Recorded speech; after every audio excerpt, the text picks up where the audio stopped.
बर्बरीक का जन्म कैसे हुआ? भीमपुत्र घटोत्कच का विवाह मौरवी के साथ हुआ था।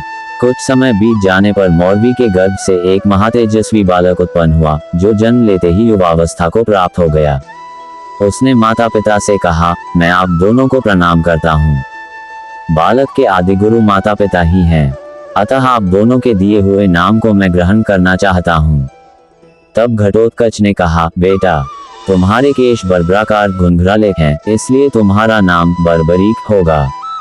तुम्हारे लिए जो परम कल्याणमय वस्तु है, उसको हम लोग द्वारकापुरी जाकर यदुकुलनाथ भगवान श्री कृष्ण से पूछेंगे।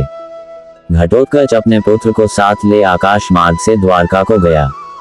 वहां यादवों की सभा में पहुंचकर उसने उग्रसेन, वसुदेव, सात्यकी, बलराम तथा श्री कृष्ण आदि प्रधान यदुवीरों को प्रणाम किया।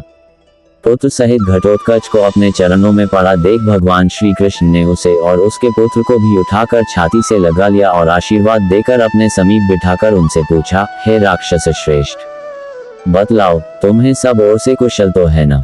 यहाँ किस लिए तुम्हारा आगमन हुआ है?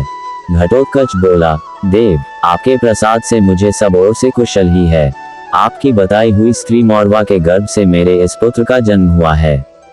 यह आपसे कुछ प्रश्न पूछेगा, उसे सुनिए, इसीलिए मैं यहाँ आया हूँ। श्री भगवान ने कहा, बेटा, तुम्हें जो जो पूछने की इच्छा हो सब पूछ लो।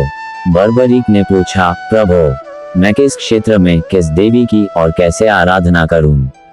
उसके इस प्रकार पूछने पर भगवान दामोदर ने कहा, महिसागर संगम तीर्थ, जो गुप्त क्षेत्र के नाम से विख्यात है, वहां नारद जी द्वारा बुलाई हुई 9 दुर्गाएं निवास करती हैं।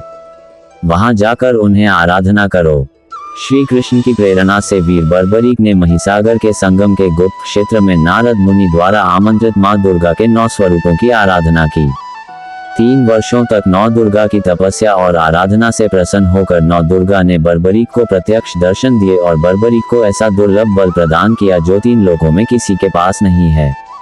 3 अजय बाण प्रदान कर भगवती ने बर्बरीक को जगत कल्याण व धर्मरक्षा के लिए आशीर्वाद दिया। तत्पश्चात कुछ काल बीतने पर पांडव लोग जुए में हार गए और विभिन्न तीर्थों में घूमते हुए उस शुभ तीर्थ में भी स्नान के लिए आए। बर्बरीक ने वहां पधारे हुए पांडव वीरों को देखा, परंतु वह उन्हें पहचानता नहीं था। पांडव भी उसे नहीं पहचानते थे, क्योंकि जन्म से लेकर अब तक पांडवों के साथ उसकी भेंट ही नहीं हुई थी। भीमसेन के नेत्र प्यास से व्याकुल हो रहे थे। जल देखकर उन्होंने वहीं पीने का निश्चय किया और शुद्धि के लिए मुख, दोनों हाथ और दोनों पैर धोए।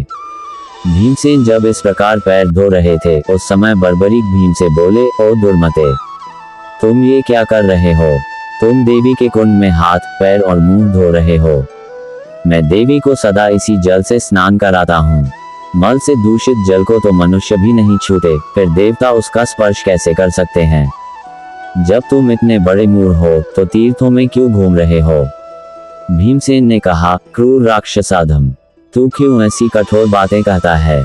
जल का दूसरा उपयोग ही क्या है? वह प्राणियों के भोग के लिए ही तो होता है।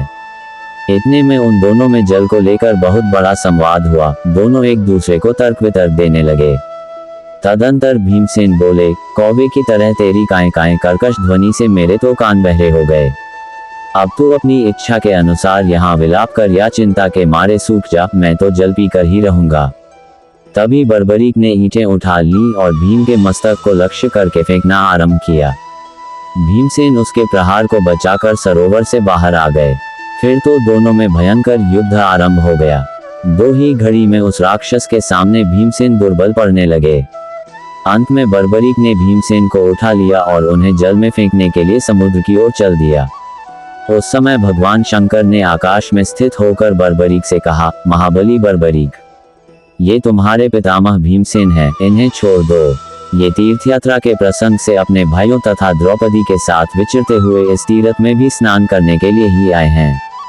तदनंतर बर्बरीक सहसा भीमसेन को छोड़कर उनके चरणों में गिर पड़ा और बोला, पितामह, मुझे क्षमा कीजिए।